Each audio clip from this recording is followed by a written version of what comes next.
Ride up and greet the Mets. Bring your kiddies, bring your wife.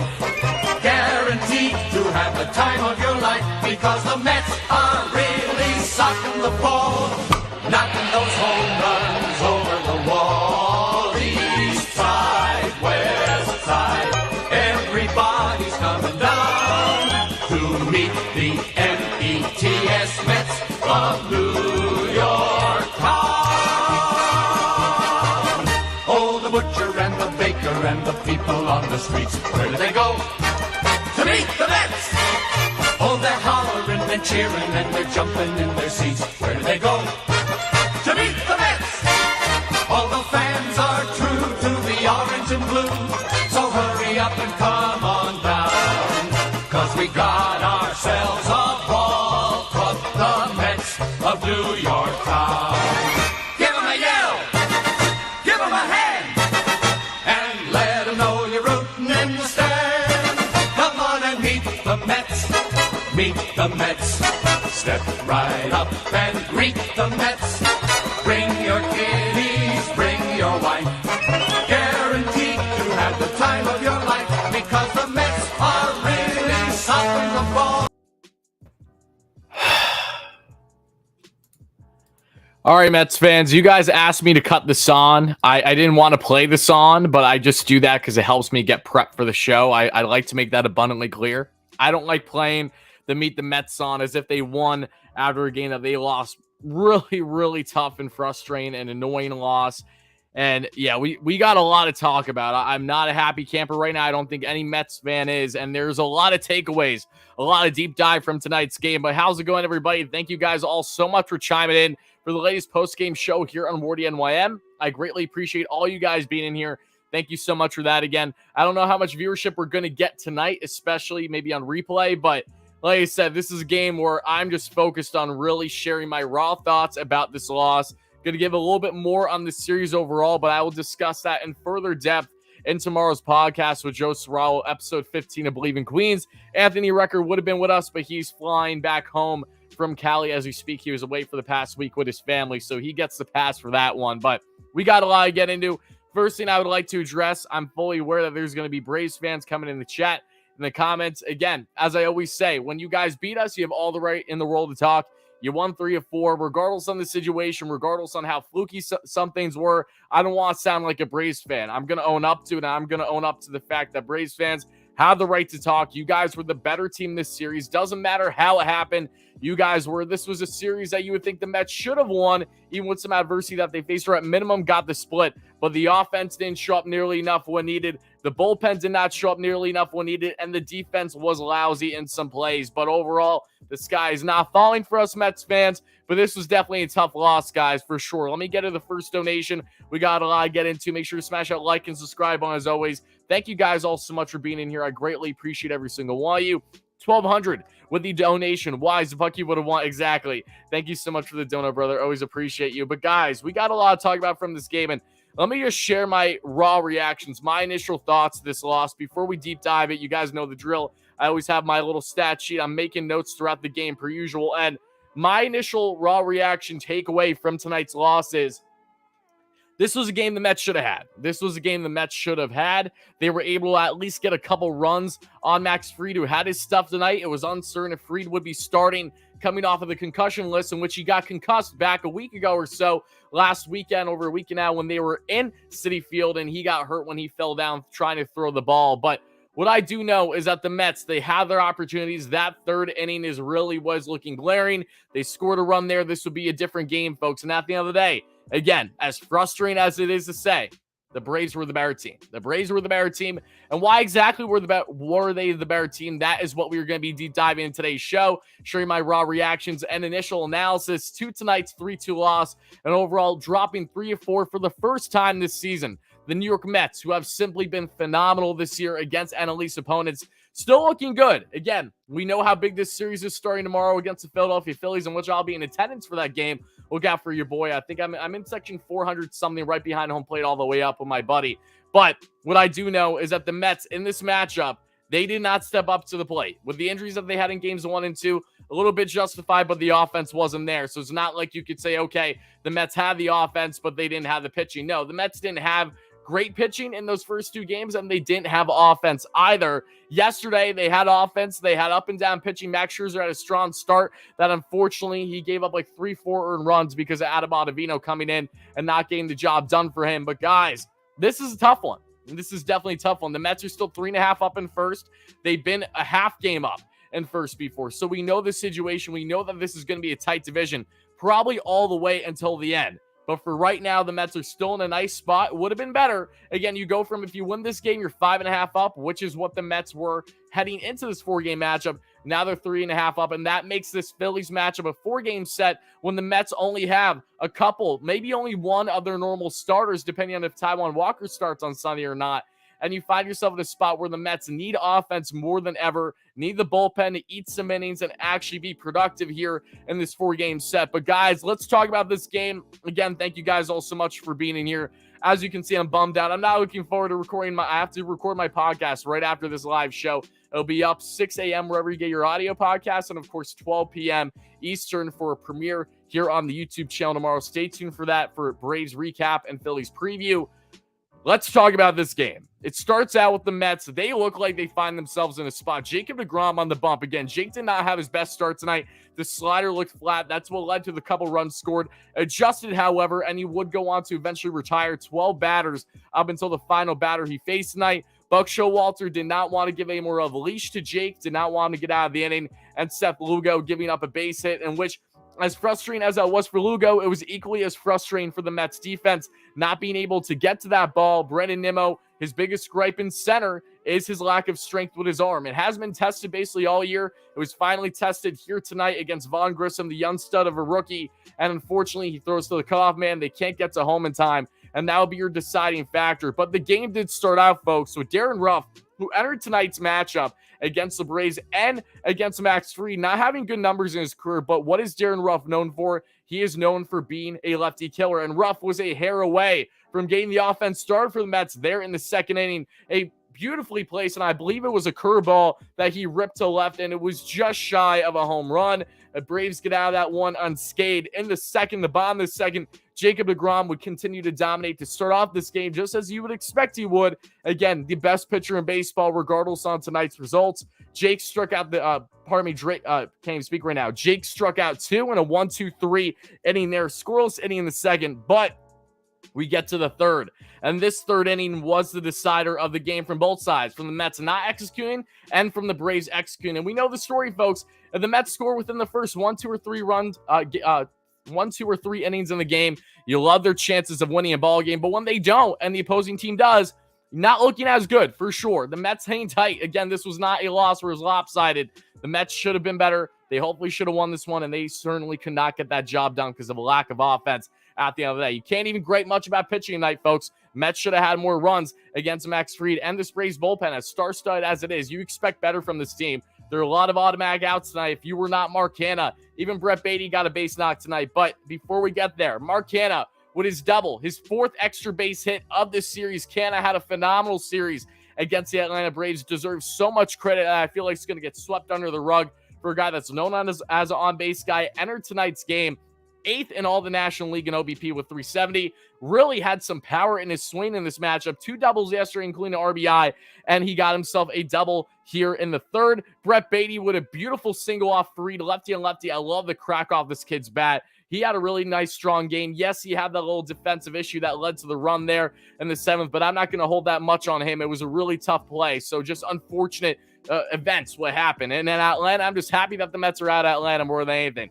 Between the rain delays and everything going on, we don't like playing in Atlanta. And before we get there, Degrom, let me talk more about this third inning, guys. So Canha gets the double. You get Beatty with the base knock. Runners are on the corners with 0 outs, folks, and the Mets could not provide a run. They couldn't even get themselves at least a ground out to bring a run in, and that would end up biting them in the ass. That would be an X factor in this loss 1,000%, because in the bottom of the third, Jacob Degrom just could not commit his slider. Wasn't getting much cut on it whatsoever. When he was trying to get that slider down a way that he did beautifully with in the first and the second inning, was going down and dropping in the zone. Again, he was getting squeezed by the ump today. The ump was absolutely atrocious, but sounds like a day that ends in Y. I'm not going to say that that was the sole X factor for winning or losing this ball game, but it is amplified a little bit more when it is a one-run game. However, not going to make any more excuses here. At the end of the day, Jacob Degrom threw 2 hanging sliders today, and that would end up hurting him big time. And again, we love Jake. Jake looked human tonight, and we would have hoped that the Mets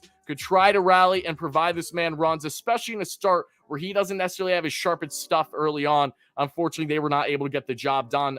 Again, as realistic as that was for a Mets team that mightily struggles with Jacob Degrom on the bump to get consistent runs scored.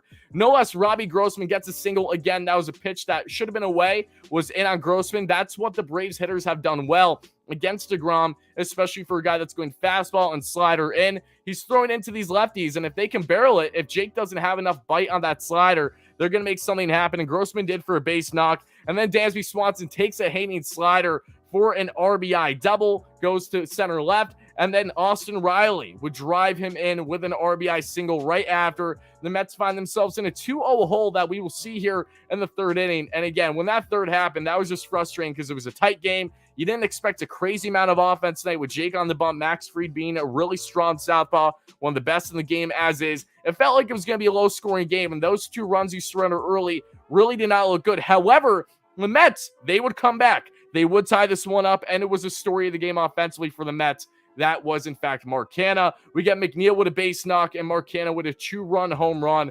Barrel that bad boy. He owned the Braves this entire series. That was great. There's one bright spot for the Mets offensively from a consistent standpoint. It was Mark Canha being an extra base hit machine in this one.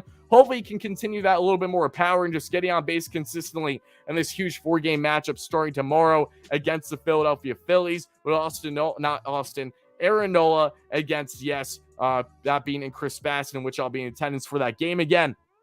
After the 5th, the game is tied up 2-2. You're feeling okay. It's a new ball game. It's a clean slate. Anything can happen here. We get to the 7th, and that is where things start to go awry. Jacob Degrom with 2 outs, trying to get out of the inning. The first time this season, he's pitching in the 7th, going beyond his normal pitch count. He threw roughly 100 pitches tonight. Jake looked fine. Looked healthy. That's great. Didn't have the best stuff with his slider, but was able to command the zone greatly afterwards. However, Brett Beatty gets a sharp liner to him at third base. Couldn't handle it. Was it Vaughn Grissom? It might have been Vaughn Grissom, who, again, was a pest for the Mets in this one. Yeah, it was Vaughn Grissom. Absolutely. Grissom, who looked really good, a young stud of a rookie for the Braves that they called up just over a week ago, thriving since his call-up from Double-A, no less. He gets on base after Beatty couldn't handle it, and then Seth Lugo comes in the game. And this is where people have the rightful arguments, okay? What was the reasoning here? How much are you going to blame Buck for taking out Jacob Degrom on 95 pitches? Now, granted, I understand both sides of the spectrum here. I understand Buck's thought process, not wanting to push Jake, not wanting things get out of hand. But at the same time, if Jake's 95 pitches in, who's not to say that it wouldn't take just another 1 or 2 pitches to get him out of the inning? I'm taking Jacob Degrom's stuff, even later in the game, any and every day of the week, over anyone and everyone in that bullpen not named Edwin Diaz. Diaz was not coming in the 7th. Seth Lugo comes in. He gives up a brutal base knock that somehow, someway slips through the shift, slips through both defenders. Jeff McNeil was not able to even dive for that ball. And then Brandon Nimmo playing deeper than probably what he should have been in that situation. Brandon Nimmo was the worst player for the Mets tonight. It's not even close. I mean, from the plate, he struck out 3 times. Brandon Nimmo has been so swing and miss lately. I love Brandon, but he has not had it, and he has not been able to command that zone the way that we would like to see in really quite some time now. And that's something that he needs to be better at for a guy that's supposed to be your leadoff man every single day. We need him to be that on-base guy. Okay, Brandon, if you're not going to hit, we need you to get a couple walks, and he simply couldn't even do that from a consistent basis, not in just the series, but really feels like over this past month plus, Brandon Nimmo has not been nearly as locked in. This feels like that this is the worst Brandon Nimmo that we've seen all season long, and couldn't come at a worse time. Again, I'm not going to nitpick and say that Brandon Nimmo was the sole reason for the loss, but he was unfortunately a factor with absolute piss-poor offense and with not great defense there that led to that run with Vaughn Grissom. Beautiful play that you saw there as well from Ron Washington, the coveted third base coach for the Braves, may find himself in a managerial position, maybe back with the Texas Rangers next year, because I know they dropped their manager. He rounds him all the way from first to home. Vaughn Grissom doesn't skip a beat, and the Braves get the lead at that point, 3-2. Braves are the better team right now. Absolutely, Roy. They were the better team this series. Does not mean that they're going to be the better team all year. Let's see what happens. It feels like more than anything, that matchup, the second and final series for the Mets this year, against the Braves just became that much more important depending on how the next month of baseball goes for both respective clubs. The Braves got the Astros up next. They just pistol whipped the White Sox like 21-5. Hopefully the Astros can get the job done there. But should the Braves continue their winning the way that they've been really strong other than playing the Mets up until this series, the Mets need to make sure that they can combat that at minimum by hopefully winning 3 of 4 against the Phillies. A split, I could deal with it, but it's definitely not something that's ideal with a Braves team that's red hot, and who knows how they're going to perform in the coming games. But we see what happens there in the 7th, folks, guys. You get that base knock from Harris to RBI to bring in the other young stud and Grissom. Then we get to the 8th, James McCann, who has not hit at all this entire series. He's usually an automatic out. Again, the Mets backstop has been their biggest gripe other than DH up until the trade deadline. Mets got DH combated pretty well, but the catching position has still been lackluster offensively. McCann, however, trying to spark some life in this Mets offense with a beautifully placed opposite field double to right. Harris could not get there in time. Mets have a runner in scoring position with less than 2 outs. And what did? They do absolutely nothing.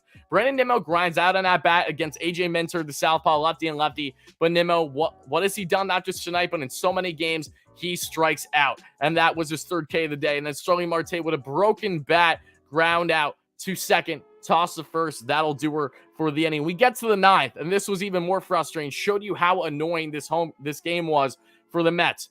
Francisco Lindor pulls a base knock against Kenley Jansen. The first time they've actually matched up in their career, surprisingly.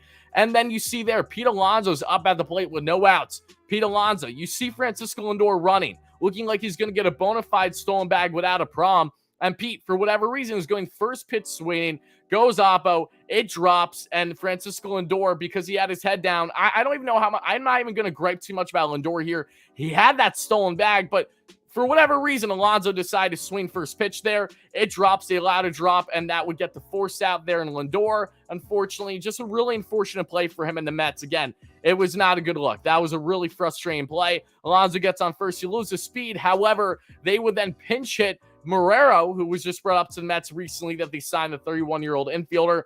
He steals a bag. The Mets have a runner in scoring position. Danny Vogelback comes in and pinch hit. He strikes out on a high pitch, unfortunately. It's hard to get a hit, especially off the bench. It is what it is. But then Jeff McNeil has been the red-hot hitter for the Mets, the best hitter, you could rightfully argue, in the month of August for the most part. While he still has stitches on his finger, little chopper, goes to toss to first by Jansen, and that'll do her for the ball game. Again, Jacob Degrom was surely a highlight tonight, even while he looked a little human. Took down 12 straight batters for the Braves up until the final batter that he faced tonight that ultimately became the game-winning run. So back-to-back nights for the Mets here, guys, where you have Scherzer and now Degrom pulled. Again, whether they were rightful pulls or not, the bullpen not able to get the job done. I'm not going to gripe too much with Lugo here. It sucks that the ball went in play, but it was bad defense. It was a bad shift alignment, and Brandon Nimmo was just looking not strong enough defensively. Doesn't have the arm. Wasn't expecting to bolt him out from home. Throws to the cutoff man. Braves with their aggressive base running that they're known for, take advantage, and that would end up sealing the deal, guys. So, yeah, I'm not happy. Again, make sure to smash that like and subscribe on. If you guys are enjoying the live show, I greatly appreciate it. I don't know how long we're going to go live for either. This could be one of those shows where we only go live for, upwards of a half hour. When I normally cut things off for people on replay, I'll probably cut things off for everyone because, again, I got to record my podcast tonight, too.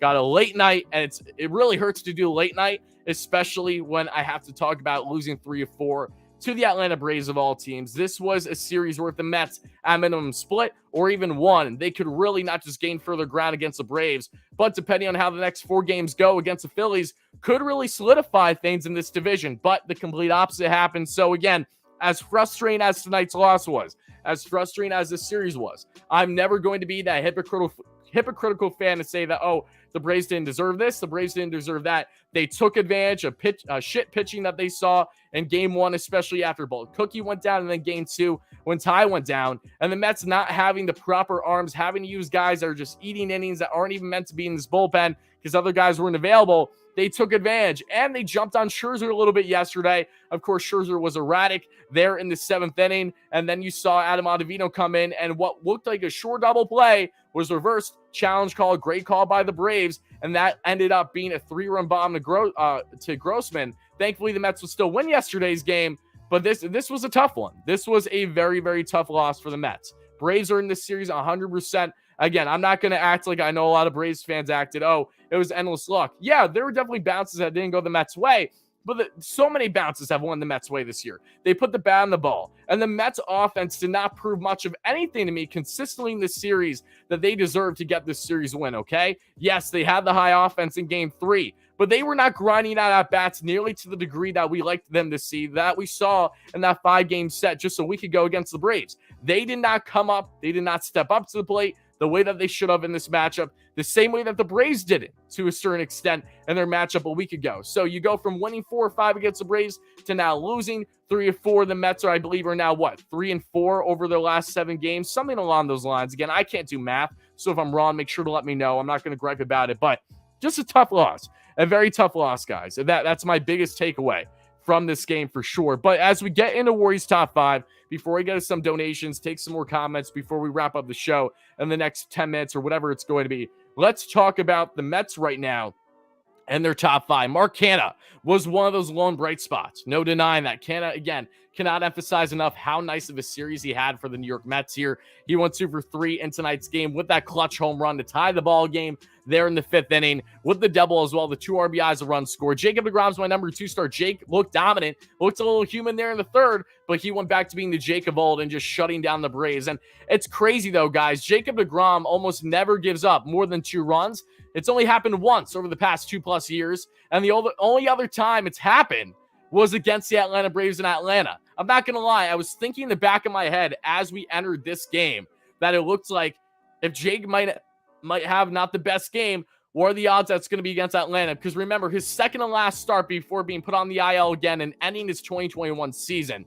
You saw there Jacob Degrom got beat up quite a bit. Didn't look like his normal self in Atlanta. Same thing to a lesser extent transpired here, but again, he was still dominant. No gripes on him. Mets pitching is not the reason why the Mets lost. It's a lack of consistent offense. And the series overall, a mix of lack of offense and, of course, subpar pitching from the bullpen, not having the proper arms, maybe some questionable decision-making if you really want to reach a little bit with Buck, but between lack of defense, I mean, the Mets just did not look comfortable in this series for the most part. From games 1, 2, and now here in game 4, there was no point where the Mets looked like they were surely dominating the Braves. Even early on when they were attacking against Jake Odorizzi, okay, that's what the Mets are supposed to. Jake Odorizzi's nothing special. I expected them to tack on to him. However, the Braves were able to tack on enough, just enough, against Scherzer, even though they lost yesterday, and against Jacob Degrom today to end up being some X factors. The Braves proved more to me in this series than what I saw from the Mets in the sense that the Braves were able to take advantage of almost every single opportunity given them,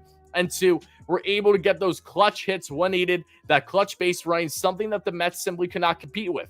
Pretty reverse roles. That is the beauty of baseball. It's a blessing and a curse. When it goes the Mets' way, when the Mets won 4 or 5, everyone thought the division was locked down. It kind of felt that way, but again, it was early on. You still have 50 games to go at that point, and now we have ourselves in a tight race once more. And one more thing, that Phillies matchup starting tomorrow, in which I'll be there, and then you got the doubleheader on Saturday, and that game on Sunday. Taijuan Walker actually said that his back spasms was the worst pain he ever felt. He's feeling a lot better now. He feels he's ready to go to pitch Sunday. However, Jose Buto, the Mets pitching prospect in the minor leagues, got pulled after pitching 1 inning today, so he is potentially lined up to pitch Sunday, and the Mets want to be extra safe with Taijuan Walker. However, is that the right move to make in the Phillies series that just became that much more vital for the team? If they split this series, I think you have a better argument because the Mets lost tonight, now you're in a situation where, okay, the Mets really need to get this offense. They need to get enough pitching against a Phillies team that's just chomping at the bit to try to win a series for the first time against the Mets this season. Again, this was the Braves' first series win against the Mets. The Braves did not feel good after losing 4 or 5. They came up, they got the job done. They were the better team, and that, in a nutshell, was your game and series overall, folks. Like I said, I'll expand further in depth. We'll go over those brutal games and the one good game that was still a roller coaster yesterday, and Bleav in Queens episode 15 tomorrow. Right now, though, guys, let me get some of your donations, comments, all that fun stuff before we wrap up the show in the next, I'd say, 10 minutes. I think we'll wrap up the show in the next 10 minutes. Like I said, not a crazy long show tonight. This was a tough loss. I don't think that there's too much more that needs to be said. No, I'm not taking callers tonight, but trust me, I did want to, but I forgot that I did have to record my podcast tonight. I mean, I'm going to be up ridiculously late as is. So for that reason, not going to be taking callers. I apologize, because if you guys don't know, for my podcast, I edit everything. So it's easy to just record for an hour and stuff. but I have to edit. I have to upload it audio. That takes a while. I have to upload it on YouTube, all this stuff. I'm not going to bed until late tonight, which I'm fairly used to, but especially after a loss and a series loss like this, I'm not going to go out of my way to make this a really extended and show where I know everyone's just going to be complaining. I mean, let's be honest here. That's the reality of it. So let me get to your donations and your comments, and they'll go forward here in the show. Again, guys, continue smashing that like and subscribe on. If we can get to 100 plus likes by the end of the show, greatly appreciate you, every single one of you guys. But let's see. David with the $5 donut. Thank you so much for that, David. They always choke and go into a slump at the wrong time of the season. Always waste to go Giants. Don't blame him about opt. Oh, Jacob Degrom, we're not going to get into that slippery slope of the opt-out. Mets are going to let Jake opt out, and the Mets will bring him back. I mean, that's a guarantee. We don't need to expand on that further right now, and I don't think we need to hang our heads too low. Yes, the Mets lost. Probably this was their worst series loss of the year, mainly because of the timing and who they're playing. Thankfully, though, even after losing 3-4, the Mets still have a 3.5 game lead. I think if we looked at this and say if the Mets were only up by 1 game at this juncture, us fans will be freaking out a lot more, including myself, because, again, all these games matter down the stretch.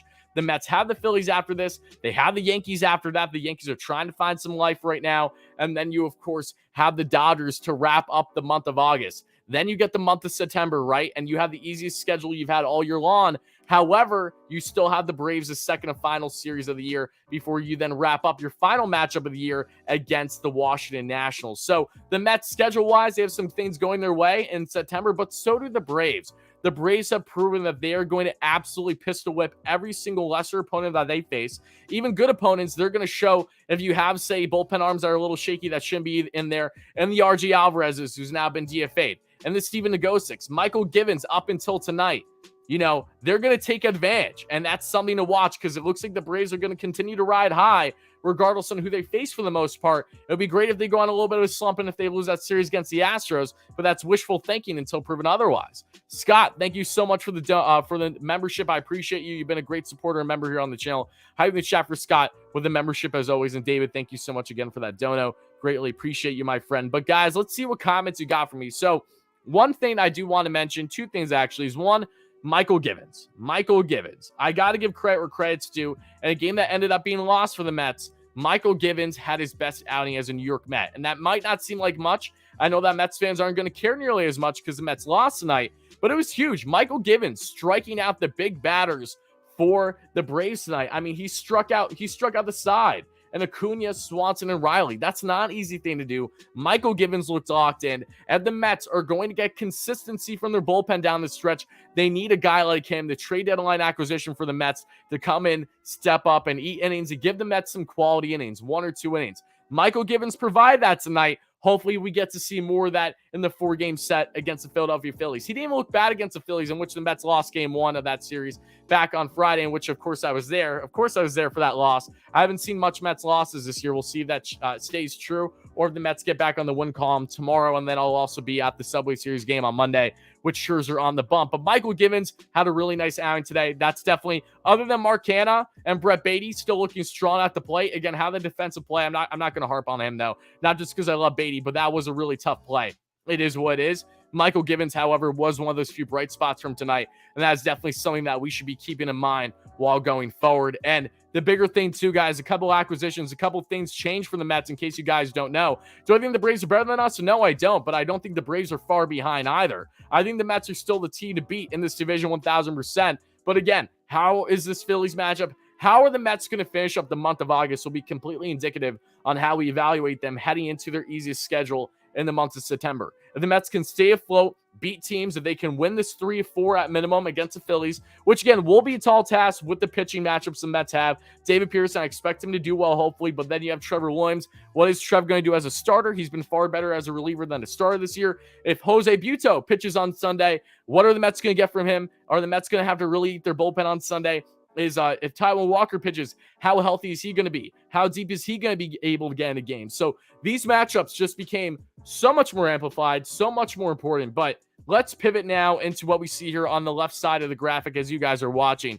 Mets claim infielder Yolmer Sanchez, who's actually a former Gold Glover. He's to show what he once was, though. Wasn't doing anything at the MLB level this year. Can play at third base, can play all over the infield. He'll be with the Mets in Philly this weekend against these Phillies. And in doing so, because the Mets, of course, just added a guy who's been doing well in AAA, as some infield depth, can't complain. I mean, this guy has potentially more upside than Marrero, so I'm not going to complain. Anything that you can help to improve the team right now, depth-wise, with Luis Guillorme being out for a month plus, and of course, Eduardo Escobar still being on the IL is important. They did drop Mazika Magic, however, which, again, we love Mazika Magic. Let's not get it twisted. We love the moments he's had. I wish him nothing but the best. But Mazika, we all know that he was nothing more than a AAA catcher. So Mets, who don't have great depth and AAA catching-wise as is, now makes it more interesting with a guy like Francisco Alvarez. Can Francisco Alvarez get hot down here with these next couple weeks, and will he potentially be called up before the year ends? I'm not going to get my hopes up, but it is still in the cards, and that's going to be interesting to weigh. And again, as I mentioned with Jose Buto, don't need to expand much there, but overall, the Mets lose a tight one. This was definitely a tough loss, and again, Braves were the better team. So before any and every Braves fans tries to come in the show and talks about it in the comments or in the live chat and says that I'm making excuses left and right, I'm not. I'm absolutely not. I will absolutely eat it. I'm going to talk the talk, but I'll be able to take it.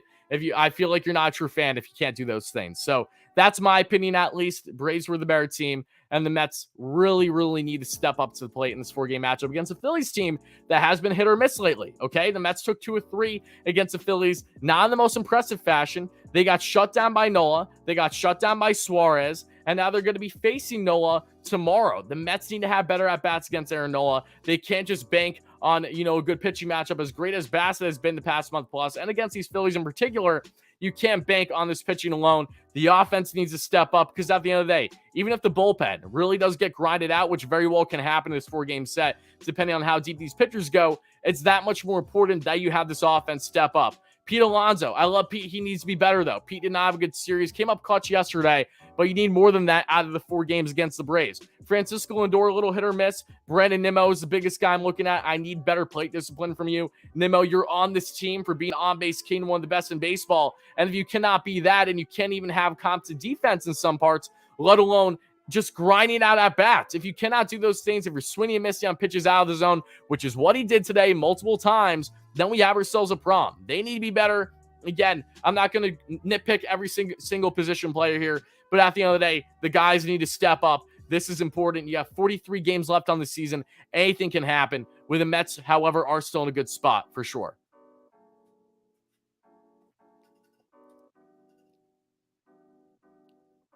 Braves fans can still be Team Warrior. Yes, shout out to you, Josh. Josh is a great supporter here on the channel in the chat. Josh is a Braves fan. His wife is a Mets fan, so I'm sure Josh is sleeping on the couch again tonight because the Braves won 3 of 4. But Josh, you're a great sport. I appreciate you in the chat. I appreciate every single one of you guys, always. But yeah, just tough one, guys. And Alb, yes, and that's another thing too to keep in mind, guys.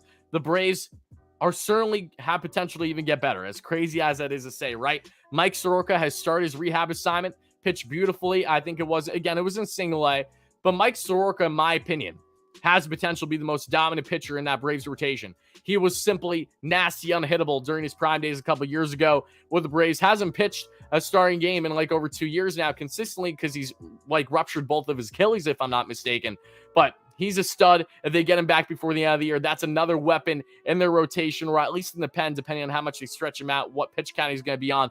And Ozzie Albies. Ozzie Albies, kind of a damn good ball player, one of the best second basemen in all baseball. He will be returning the Braves before the season ends. So in the same way that the Mets are getting reinforcements for their pitching, Andrew Smith, Tyler McGill, and eventually Cookie Carrasco, and offensively, eventually Luis Guillorme once we get closer to playoff time, so do the Braves. So as great as Vaughn Grissom has been for them, they're still going to have potential to even get better, which just makes you know that, yes, this Braves team, have we seen the best from them yet? There's a great chance that we still haven't seen the best from them yet. I expect them to be hot down the stretch. They have some lesser opponents that they'll be facing. If they drop any series against a team that's like below 500, I'll be jaw drop, because if there's one thing that the Braves have consistently done well this year, no, it hasn't been consistently against teams above 500, but below 500, they dominate. And the Braves on schedule all year long have had one of the more favorable schedules in baseball. And again, good teams take advantage. The Mets have taken advantage. The Mets, again, have this 4-game set against the Phillies and need to take advantage.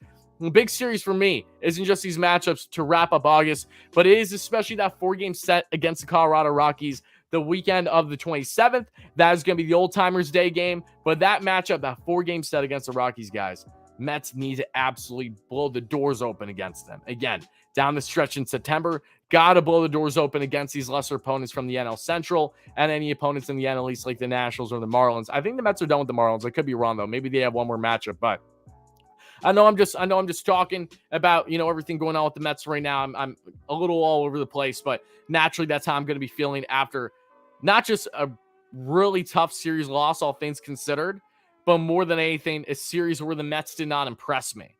I would rather the Mets grind out at bats and say they lost the first 2 games, okay, but it wasn't because of a lack of offense. They didn't have the pitching because of injuries. That happens. That's inevitable, right? You can't do that much when you have guys just trying to eat innings and aren't meant to be in this pen. However, if the Mets showed some offense in games 1 and 2, I'd be like, okay, at least the offense is there, and you could justify the game 1 and 2 losses. But no, it's not justified. They didn't have the pitching, and the offense was anemic. Game 3, the offense was there. The pitching was a little up and down, roller coaster. Mets hang tight and still won that ball game, thankfully. And today, Mets had the pitching. Cannot say they didn't have the pitching. They didn't have the offense. Offense has to step up. Looked anemic in 2 of the 3 games against the Phillies. They need to be better. They need to be better because the Mets are proving more to me now down the stretch that they're starting to have more of a tough time against the better pitchers in baseball, even in tough games. I need to see them prove that they can really come out and really jump on the better pitchers. I know it's not easy. These are great talents. Max Fried is a great talent. Spencer Strider really bounced back. Got to give the kid credit as much as Mets fans may dislike him, including myself. Same thing there in game 2 with Charlie Moore and having his best stuff of the entire season. Curveball was working. The heater was touching 96, 97. He was cooking the Mets. So the Mets need to prove to us fans that they can grind out, have a big series, even with a lack of pitching against these Phillies, and continue to grind things out and hopefully get a nice balance again of their offense and their bullpen. Until we see that, Mets fans have all the right in the world to be, to a certain degree, concerned, not like thinking the sky's falling or anything, but knowing that the Mets need to be playing better baseball than what they are right now, because they absolutely do. But with that being said, though, folks, that is going to wrap up the live show. I want to thank everyone so much that chimed in this one. Again, Braves fans, Mets fans alike, regardless on if you're talking smack or if you're on my side, I appreciate every single one of you guys for watching. So thank you so much for that. See me tomorrow, guys. Bleav in Queens, episode 15, 6 a.m. for the audio, and of course, 12 p.m. Eastern on YouTube. That'll be dropping. Excited. New merchandise is coming out on the channel. It's already in the links down below if you want to check it out. But we'll be making that official announcement in the podcast tomorrow. So stay tuned for that. And if I do go live tomorrow, it'll be after the Phillies game, probably in the car heading home. I won't be driving, so I can do that. So either that or a quick recap on my phone. Hopefully if the Mets win. But until then, guys, have a great rest of your day, night, evening, whenever you guys are watching this. This is Wardy signing out. I'll see you guys again tomorrow. Let's go Mets, baby.